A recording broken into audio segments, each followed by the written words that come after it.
Great news from the White House today. Just as President Trump's supporters had nearly abandoned all hope for a wall on our southern border, the White House announces plans to divert $3.6 billion from military construction projects to build the border wall. We will examine how likely it is that the money makes it to the southern border and what it means for 2020. Then, speaking of 2020, a new poll spells bad news for President Trump, but it also spells bad news for Joe Biden, which is good news for Elizabeth Warren, which is good news for President Trump. How does that work? It's a complex poll. We will break it down. Over in the motherland, the UK's Prince Harry gives a hypocritical speech on environmentalism. The speech tells us a lot more about the state of Western religion than it does about science. Finally, some hope from left-wing Hollywood. All that and more. I'm Michael Knowles, and this is The Michael Knowles Show.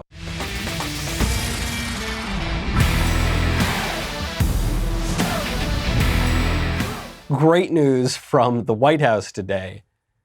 It actually came out yesterday in the evening, but the news is finally hitting this morning.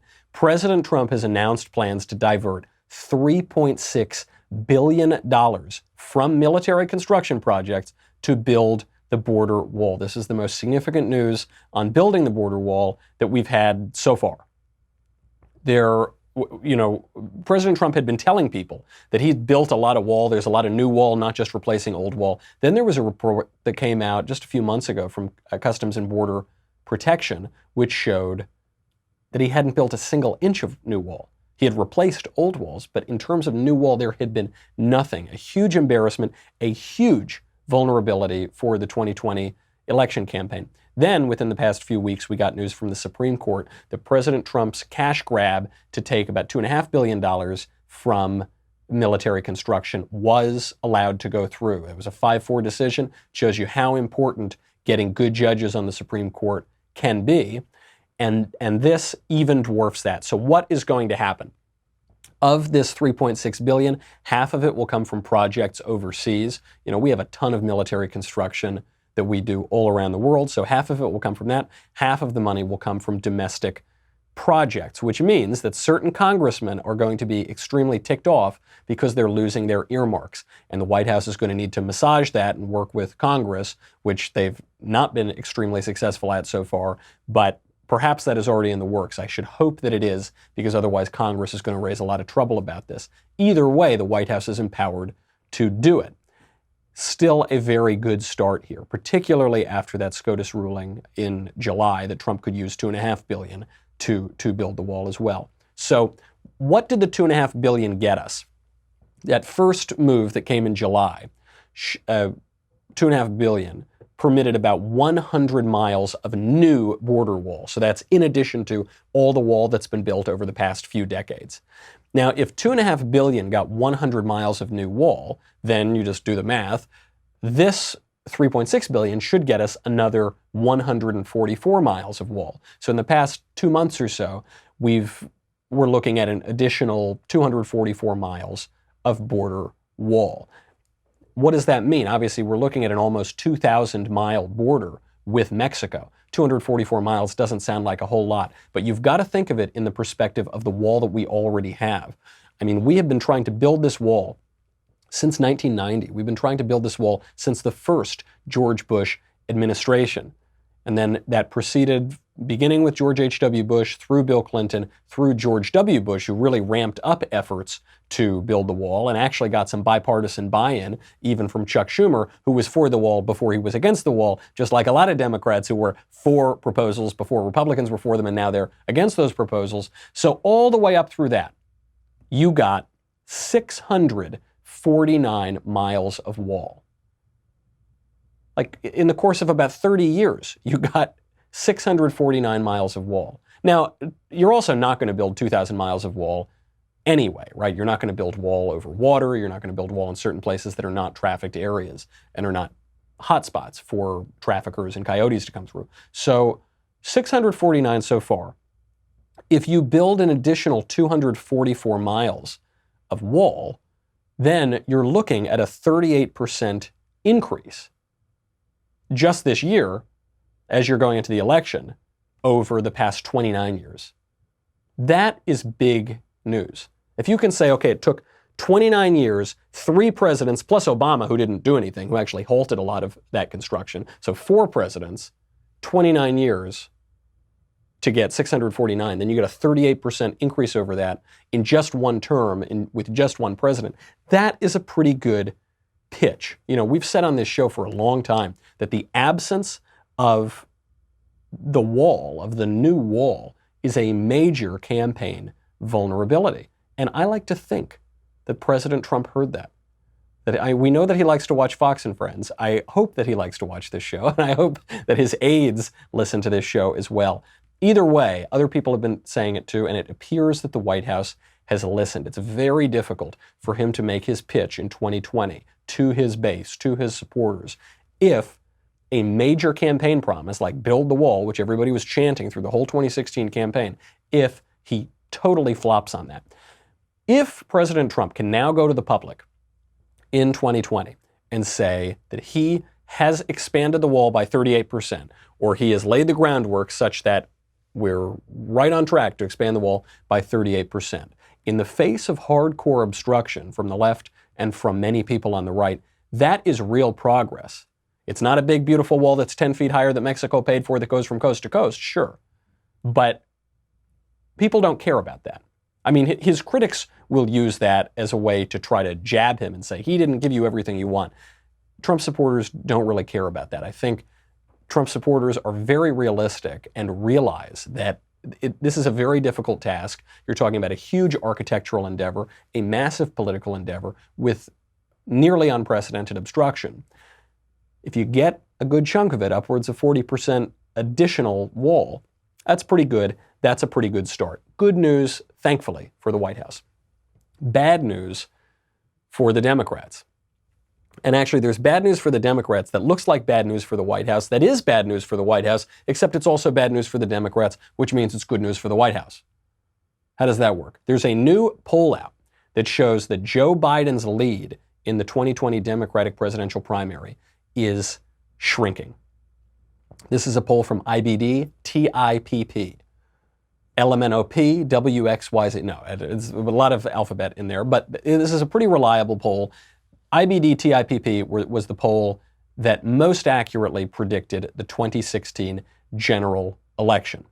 And this poll has Biden's lead diminishing and other candidates rising, and the poll has Biden up 12 points on President Trump. Now, this is a complex poll and it has complex implications, so let's break it down. If Biden is diminishing in the poll, he's been the front runner the whole time since he announced, even since before he announced. If he's diminishing, Liz Warren is surging. So she's up, in just the month of August, I think she's up 7 points or something, according to this poll. That puts Liz Warren within 4 points of Joe Biden. But the poll still places Biden as the best choice against President Trump. According to the poll, Biden is up 12 points on President Trump. Warren, however, when you look at her head-to-head against President Trump, is only up 3 points on the president, which is not terribly significant. I mean, that's basically a dead heat. And it's even more confusing, it's even more difficult, because while the IBD TIPP poll was the most accurate in the 2016 general election, it wasn't actually accurate. It predicted that Trump would win the popular vote by 2 percentage points. He didn't win the popular vote at all. He actually lost the popular vote, but he won the electoral vote. So you got to take this poll, even a good poll, with a grain of salt, as you do of all polls. So what does this mean in terms of how we should view the general election polls, how we should view the Democrat poll? And the question that's being debated in the media right now, in the left and right media, is this poll good news for Trump or bad news for Trump? First of all, I will put my cards on the table in terms of how I view these polls generally. I am skeptical of the general election polls. Specifically, I am skeptical of the polls that show Trump losing in the general election. Is that because I think Trump can't lose the general? Absolutely not. I think he's vulnerable and he could lose the general. Is it because I like Trump? No, I do like Trump, but that's not why. The reason that I'm distrustful of these general election polls is, first of all, the campaign has barely begun. Forget the general campaign, even the Democratic primary campaign has barely begun. We're about to look at, the third Democratic presidential debate? there's going to be 12 total. We are not even scratching the surface of where this campaign is going to go. So far, the Democratic candidates have pretty much not attacked one another.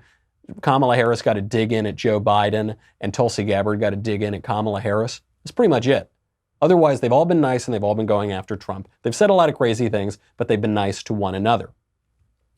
The main reason that I don't trust these general election polls is not even all that. It's because a little while ago, there was a poll out that showed that head-to-head, Cory Booker would beat President Trump by a significant margin. And I don't know a whole lot in this life, folks. I'm not Nostradamus. I can't predict the future. But Cory Booker is not going to beat Donald Trump for president. He's not going to beat any of the Democrats to get the nomination for president. If he's lucky, he'll get to keep his Senate seat.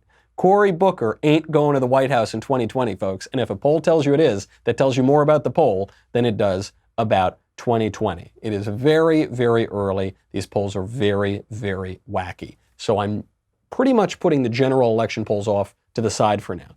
Doesn't mean they don't worry me, doesn't mean that they don't tell you something, but it's just so remote at this point. Much more interesting than the general election polls are the primary polls. The primary polls right now, especially this IBD-TIPP poll, is pretty much showing what we've been saying the whole time. The poll is saying Trump has vulnerabilities. I've been shouting that from the rooftop. The poll is saying a more moderate Democrat, or at least a Democrat who is perceived as more moderate, could possibly beat President Trump. I've been saying that the whole time. And it shows that the Democrats are radicalizing, which is the key here. Biden is tanking. Warren is surging. Biden is the old guard. Biden has really held at virtually every position throughout his entire career, and he doesn't have any actual beliefs, and he'll say whatever he wants to say that if he thinks it's politically convenient, and he has no regard for the truth. So there's that part. But at least for most of his career, he felt it was convenient to be perceived as a moderate. Liz Warren is a dyed-in-the-wool progressive. She's been a progressive for her entire public career, and she spent most of her career in academia at very left-wing universities, which tends to make you even more liberal, even more radical. And more radical Democrats will have a much more difficult time beating President Trump. This is reflected in all the polls. This is why Democrats are having a big debate right now over electability. And you've got the Democrats who want to beat President Trump saying, we need somebody like a Joe Biden who might be a total schmuck and a doofus, but at least he could beat President Trump in the general. And then you've got the progressives saying, who cares about electability? What's electability? That doesn't mean anything. Poll after poll after poll shows it. And you don't need the polls to show it. You just have your common sense.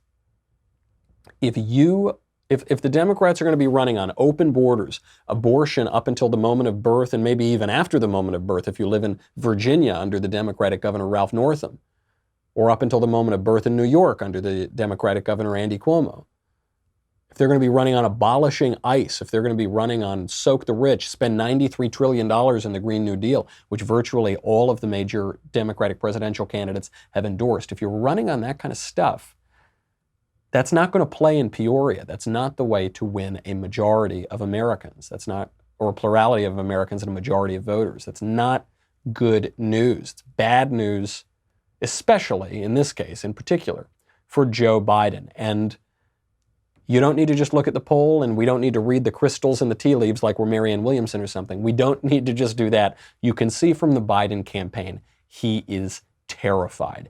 They are more nervous than any presidential campaign I have seen probably in my lifetime. How do I know that? Because they're already downplaying expectations in the early primary and caucus states. They're already saying, don't expect us to win Iowa. So a senior advisor to the Biden campaign told a group of campaign reporters on Tuesday in a background briefing. So it's on background. The advisor doesn't want his name out there, but he does want to be quoted directly. And this wasn't just some guy speaking off the cuff. This was a senior decision from the Biden campaign. He said, quote, "Do I think we have to win Iowa? No. Where have we heard that? We heard that from Rudy Giuliani. We heard that from a campaign that I worked on from a very good man named John Huntsman, but a campaign that did not end well, and part of that was because of poor decisions by the senior campaign staff to give up Iowa. Campaigns that are not doing well say, well, we're going to give up Iowa. When campaigns that are really not doing well say, we're going to give up New Hampshire. Guess what Joe Biden said? Not only did he say, we're giving up Iowa, he said he might not win New Hampshire. This same senior advisor who was talking to the campaign reporters said, quote, as you all know, historically, there's an incredible home field advantage for a Massachusetts candidate or a New Englander, meaning Elizabeth Warren, who is surging, who is eating Joe Biden's lunch. Really tough news for them. You know, this whole, hey, maybe we're not going to win Iowa. Hey, maybe we're not going to win New Hampshire. First of all, you rarely get the two at the same time. But this is the sort of thing candidates say 2 weeks out when they know that they're losing and they want to tamp down expectations. This is not the sort of thing you say 5 months out from the Iowa caucus, especially when you are the front runner. Because Joe Biden is only the front runner on the perception of his electability against President Trump. And the trouble, reflected in this poll, reflected in a lot of other polls, reflected in every crazy soundbite you see on TV and on Twitter, is that the Democrats are radicalizing. The problem is, the minute that the electability argument goes away, the minute he doesn't win Iowa, doesn't win New Hampshire, he has nothing else, because the Democrats are not where Joe Biden is. The Democrats are where Elizabeth Warren and Kamala Harris and all the rest of those second-tier people are. Bad news for Biden. Bad news for the moderate Democratic contingent. And this is especially bad news as President Trump seems poised and committed to taking care of one of his biggest weaknesses, which is the wall. And making matters worse for Democrats is, at least if you've got Biden in the picture, you've got a guy that we've all known for 50 years who seems kind of acceptable. You know, he's served at high levels of government, whatever. People could get past it. We're not terrified that he's going to totally destroy the country. Once you take him out of the picture, then you've got to look at what these people are actually saying. Because even Liz Warren or Kamala Harris or Beto O'Rourke or any of these people, they're relatively new faces in the American political scene. They haven't been around since the 1720s when Joe Biden first ran for dog catcher in the colonies. You know, when you listen to what they're saying, you see that the leading Republicans right now are saying we need to build the wall, we need to support our border patrol, we need to defend our borders, we need to renegotiate trade deals, we need to grow jobs, we need relative peace abroad. What are the leading Democrats saying? Not just the fringe Democrats, not just the random people on Twitter, the leading Democrats. Well, one of the leading Democrats, who the Democratic National Chairman said is the future of the Democratic Party, AOC, and her friends, are calling for bailing domestic terrorists out of jail. So one party is saying, let's build a wall, let's support our laws, let's keep us safe. The other party is clamoring to bail domestic terrorists out of jail in the form of the Antifa thugs who were arrested, 36 of them, over the weekend because they were attacking police officers and they were attacking regular old patriotic people who were waving American flags in a kind of ironic, trollish, straight pride parade. That's AOC, leader of the squad, and that's Ayanna Pressley, the Ringo of the squad. Ayanna Pressley tweets out, quote, join me right now in making a contribution to a fund that would bail these Antifa violent thugs out of jail. She goes on, thank you to the allies and accomplices who stood in the gap and laid their bodies on the line today in a front hashtag LGBT hate march. Doesn't seem like accurate syntax, but you know, that's the squad for you.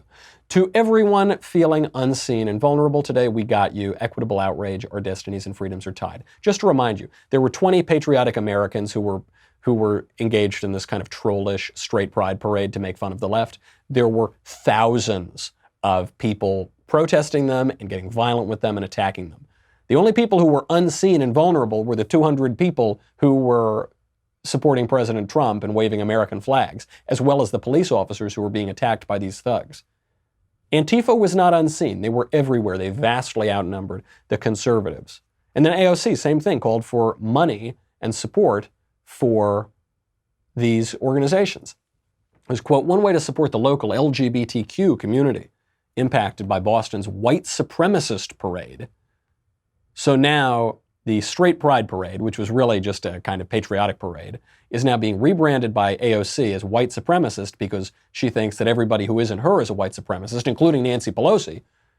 AOC goes on, contribute to the bail fund for the activists who put themselves on the line, protecting the Boston community, protecting them against memes, protecting them against American flags. By the way, in the straight pride parade, one of the main photos of it was of a transgender woman, which is a guy wearing a dress, but he's a Trump supporter, he's a patriotic American, and he's marching along in the straight pride parade because it was just people who love their country and like their president and support making America great again. AOC goes on, any money left over goes to the Massachusetts Bail Fund and Boston Glass, which is an LGBTQ LMNOP organization. Bailing domestic terrorists out of jail, build the wall, keep us safe. Between that debate, who do you think is going to win in 2020? And still the left insists that they are against violence. Very hard to make that argument when you're bailing violent people out of jail. So how do you make that argument with a straight face? How do you say, okay, we want you to give us money to bail domestic terrorists out of jail, but we're against violence? The way they do it is they say that they're against assault weapons, which is a completely fictitious category of weapons because all weapons are assault weapons because you use them to assault people. Even on this, the hypocrisy is totally cracking. TPUSA, or Charlie Kirk's organization, we talked to him a few weeks ago, and I give talks for TPUSA a fair bit. They just put out a terrific video exposing how hollow this argument is. This argument, we're against violence. We support violent people, but we're against assault weapons. TPUSA approached virtually every Democratic candidate on the campaign trail and asked them a simple question. What is an assault weapon? I will narrate because it's kind of a little hard to see in the video who's talking. It's kind of hard to hear exactly who it is. So I'll just give you a little pointers on which candidate is speaking. Here is the Democrat candidate's answer on what is an assault weapon. Can you define an assault weapon? Talking to Joe Biden. When you see it, you don't understand. Define what an assault weapon is. Talking to Joe Sestak. Well, the assault weapons is where you do semi-automatic as well as automatic. And also when you put in the... Probably haven't even heard of this guy. He's one of the candidates running. His best answer is capacity. An assault weapon is when you go... And there's an exact definition that President Clinton had. I didn't think it went far. Also, full ban on assault. There's Julian Castro. What is an assault weapon? Thanks. Well, I would say the AR-15 definitely qualifies. Guys, he's only going to sign one of those. What is an assault weapon? He gives an example, but he can't define Can you it. define what an Because assault it's an weapon AR-15. is? What makes an AR-15 an assault weapon? Weapons ban. Talking to Marianne Williamson. What is an assault weapon? All of everything that is a military. Assault weapons are everything that are military assault weapons. Talking to Amy Klobuchar.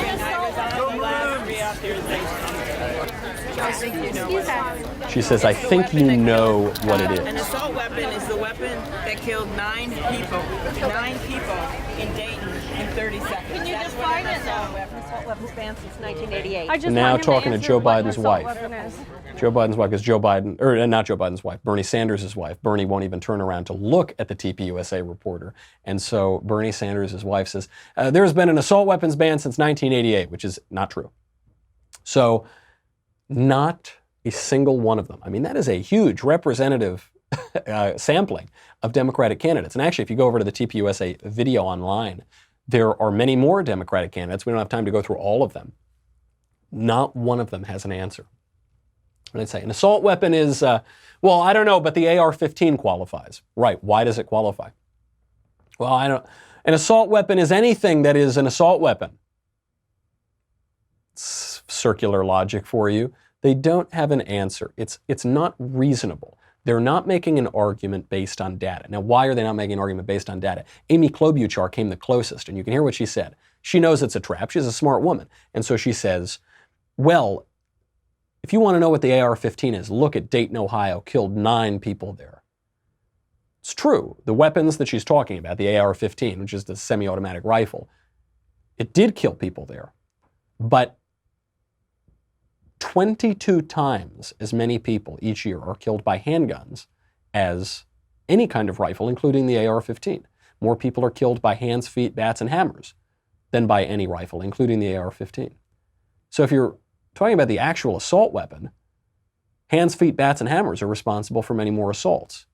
Handguns are certainly responsible for many, many times more assaults, multiples, orders of magnitude more assaults. So why aren't those the assault weapon? Because they know they're not going to ban handguns. Then you'd have to completely abolish the Second Amendment. They don't have an answer. It's just their will. It's just their virtue signaling. It's nearly a sort of religious argument. Like there are good religious arguments and there are bad religious arguments. This is sort of a bad religious argument to signal an intimation that there is some moral universe, but not actually to engage with it in any real way. It just rings so hollow. I mean, when you've got major Democrats like Maxine Waters, let's not forget, actively calling, a sitting congresswoman, calling for violence against Republicans, as she did just this year, it's very difficult to make that same argument that you're the ones who are opposed to violence. Here's Maxine Waters. If we can't protect the children, we can't protect anybody. If you see anybody from that cabinet in a restaurant, in a department store, at a gasoline station, you get out and you create a crowd. And you push back on them. And you tell them they're not welcome. You get out there, you make a crowd, you go to their homes where their children sleep, and you threaten them, but we're the party against violence. We want to stop violence by inciting violence and bailing violent criminals out of jail and taking away your only way to protect yourself against violence, which is your guns. It just rings so hollow. And I don't even want to call them malicious or frauds or deceivers. I mean, they very likely may be all of these things. But I think it gets down to a confusion about fact and fantasy, to a confusion even about science and religion, or at least between science and false religion. Nowhere does this ring truer than on the issue of climate change, another top 2020 issue for Democrats.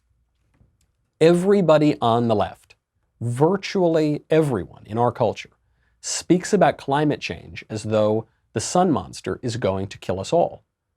And yet, no one behaves as though climate change and the sun monster are going to kill us all. Everyone speaks about all of these issues. They say one thing, but they do another, and their behavior tells you a lot more. Over in the UK, Prince Harry has made environmentalism one of his central issues, and yet the same month where he said environmentalism is going to be my main issue this month, climate change, Prince Harry also took a private jet 4 times in 11 days. But he talks about climate change, so it's okay. He was called out for it. Here is Prince Harry's response, rings hollower than ever. Just because it is such a massive undertaking doesn't mean we can't all play our part. Sometimes the scale of the conservation crisis feels overwhelming and that individual actions can't make a difference. I've certainly felt that. But I've learned that we cannot dismiss the idea of trying to do something just because we can't do everything. We can all do better. And while no one is perfect, we all have a responsibility for our own individual impact. The question is what we do to balance it out.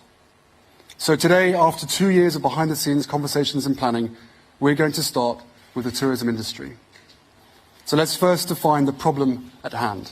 The negative impacts of mass tourism and unsustainable tourism are increasingly in the news, thanks to the reporting of many of you in this room. You've seen it, I've seen it, and here we are in the city of Amsterdam, which joins a growing list of places like Venice and Barcelona that have become overwhelmed by crowds. Oh, this is so pathetic. This is so pathetic. It rings so hollow. And why does it ring hollow? First and foremost, his hypocrisy. Right? He says it's so important. We need to do something. We need action, Britons. We can't keep this up. Climate change is going to kill us all. And also, I'm going to take my private jet 4 times in 11 days. Okay, so you don't really believe what you're saying. And it's not even just the hypocrisy. Rochefoucauld said that hypocrisy is the tribute vice pays to virtue, meaning I can acknowledge a moral standard and yet fail to live up to that. I do that all the time, so do we all. So it's not even just that. There's the hypocrisy aspect, but then there is the blatant disregard for the facts, for the reality, for the logic. Here are the scientific facts about the climate crisis, climate change, all of these terms. China pollutes so much more than the United States and the United Kingdom. Poor countries, especially in East Asia, pollute so much more than we do that there is nothing that the developed countries, that the rich countries could do to fix it. It rings so hollow because, even forgetting the hypocrisy, what the left is addressing is not a scientific problem. It's not a factual problem. It's not a problem in reality. They're addressing their own religious longings, but they're denying the reality of true religion, and so they're trying to fix it with politics. Here's what I mean, because that's a sort of complex idea that Prince Harry is trying to figure out, and the whole left is trying to figure out, and they're not doing it very well. This is not a scientific question. The pollution and climate change, the way that Harry is talking about it is not a scientific way. If this were a scientific question, we would invade China and take over their government, slaughter the political party that runs the country, and stop them from polluting. If this really were, we have 10 months left or the world's going to end if we don't stop polluting, we would have to invade China tomorrow. China releases 27.2% of all the carbon emissions in the world. That is double what the United States releases, and the US is the number 2 largest emitter of carbon. That number that China releases is 25 times what the United Kingdom releases. It does not matter if Prince Harry takes private jets. He should take private jets. He's a prince. That's what princes do. That's what the royal family does. They live a luxurious lifestyle because they are the dignified symbol of the country. And if you don't want your royals to do that, then you shouldn't have royals in the first place. It doesn't, forget Prince Harry, it doesn't matter if every single Englishman in the entire island takes private jets. Wouldn't matter at all.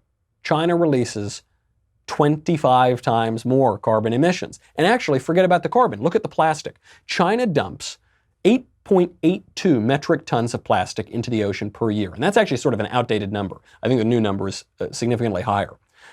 That number comes from 2010. The next biggest polluter into the ocean is Indonesia at 3.22 metric tons. Next is Philippines, 1.88. Next is Vietnam at 1.83. The United States doesn't even show up on the list, much less the United Kingdom doesn't even show up on the list. But from the language that Harry is using, you would think that Prince Harry is saving the world by getting his countrymen to stop going on vacation. This man's family, Prince Harry, they used to run the Church of England. I guess titularly they still run the Church of England, but that church has collapsed in recent years. And before Henry VIII established the Church of England, Henry VIII was called by the Pope a defender of the Catholic faith. These guys used to defend the church, the moral order, and that's what they're supposed to be doing. But as you've seen the church collapse in that country, particularly the national church, that role, that religious duty, has morphed into the religion of leftism, the religion of environmentalism. Now, Prince Harry is talking about airline carbon that would scientifically do nothing to help any sort of climate change, global warming, whatever. He's talking about it in such a way as to alleviate his religious anxiety. It's the same thing with Democrats and the assault weapons. We know that banning all the assault weapons, getting rid of them, would not really even make a dent into the gun deaths per year. We know that gun control laws, none of them proposed in recent years, would have done anything to prevent the mass shooting incidents that we've seen, or any of the other more prominent shooting incidents, or more prevalent, rather, shooting incidents. We know that the language they're using is moral or quasi-moral and not scientific. But the left, just like all of us, needs to grapple with eternal questions, eternal problems that mankind has always dealt with. The problem of pain and suffering, the existence of evil, our feeling and longing and need for salvation, our need to do penance and to atone. So the way that we've dealt with this for most of the history of our civilization is with religion that makes claims that seem quite credible, if you ask me, to all of those things. But now, because the church has cracked up in the West, you have Prince Harry who's saying, regardless of whether or not it helps the earth, stop going on vacation just to punish yourself, just to discipline yourself, just to teach you how bad you are for committing the sin of pollution. Won't do anything to stop climate change, but you'll feel bad. Joe Biden and Beto O'Rourke say, regardless of whether or not it reduces gun deaths, Give up your favorite weapons, most popular gun in America, the AR-15 semi-automatic rifle. Give up your most cherished rights, your Second Amendment rights. Joe Biden says he wants to ban all guns that have more than one bullet in them, which is to say, virtually every gun, except for silly 19th century Derringers. But it won't stop gun deaths. It won't get our life expectancy to tick back up again, even after it's been ticking down because of suicide and drug overdoses. But at least, even if it doesn't accomplish anything real, it will make you feel bad. This is a bad pitch in 2020. One of Trump's superpowers is something that people criticize him for, a little bit on the right and mostly on the left as evidence of hypocrisy, which is that Trump doesn't seem very religious. He's not a guy who really goes to church a lot. Obviously, he's been thrice married. He has a complex relationship with religion, let's put it that way. Trump prefers things that are more tangible. He likes to build buildings. He likes money. The Trump game. I have the Trump board game from the 80s, and it says, Trump the game. It's not whether you win or lose, but whether you win. And so because of this, he talks about building the wall, cutting taxes, fixing trade deficits, very tangible things. Now we know, you and I know, there is no conflict between faith and science, that science rests on religious premises and principles, and that the smartest people in the history of the world have spent a very long time as exegetes of the Bible and apologists and defending particularly Christianity. St. Thomas Aquinas, one of the smartest men that ever lived. St. Augustine. Isaac Newton spent the last years of his life interpreting the Bible. Blaise Pascal, the inventor of the calculator, one of the great geniuses of the modern era. George Lemaitre, Father George Lemaitre, the Catholic priest who discovered the Big Bang. The man who discovered genetics. All of these people. There's no conflict between true faith and science, but there is a conflict between false faith, false religion, and science. And what the left is peddling this election is false faith on guns, on the environment, on immigration, and on crime, which puts Trump in a good position to make a tangible case to the American people. The economy is booming, unemployment is low, we have relative peace abroad, and the wall is being built. He's got to get it done, though. He's got to actually take the steps in that direction. It looks like he's doing it. He's got to keep it up through 2020. And some evidence, I'll leave you just with this. I'll leave you with Whoopi Goldberg, which sounds like a threat, but it's actually a good thing to hear. Some evidence that the left is going too far is that even for well-known liberals, well-known supporters of left-wing policies, they're saying enough is enough, stop it. We talked yesterday about how Hollywood left-wingers Eric McCormack and Deborah Messing from Will and Grace are calling for a blacklist and an outing of conservatives in town. Whoopi Goldberg, a left-winger, was asked about this on The View, a left-wing show, and in no uncertain terms, she said, this is dreadful. Your idea of who you don't want to work with is your personal business. Do not encourage people to print out lists, because the next list that comes out, your name will be on, and then people will be coming after you. No one. Nobody. We had something called the blacklist, and a lot of really good people were accused of stuff. Nobody cared whether it was true or not. They were accused, and they lost their right to work. You don't have the right. In this country, people can vote for who they want to. That is one of the great rights of this country. You don't have to like it, but we don't go after people because we don't like who they voted for. We don't go after them that way. We can talk about issues and stuff, but we don't print out lists. And I'm sure you guys misspoke when you said that, because it sounded like a good idea. Think about it, read about it, remember what the blacklist actually meant to people, and don't encourage anyone to do it. The polls are showing us, the candidates are showing us, the culture is showing us that the left is moving further left. This is not a cause necessarily for alarm. Obviously, in the long run, that's a bad thing. But when you look at the short term, when you look at the elections, when you look at how this could affect our politics in the near future, you see that the left is even losing dyed-in-the-wool liberals like Whoopi Goldberg. All of that is good news for us who want to restore a little bit of sanity to our culture and to our country. That's our show. We got a lot more to get to. Got to do it tomorrow. In the meantime, I'm Michael Knowles. This is The Michael Knowles Show. I'll see you then.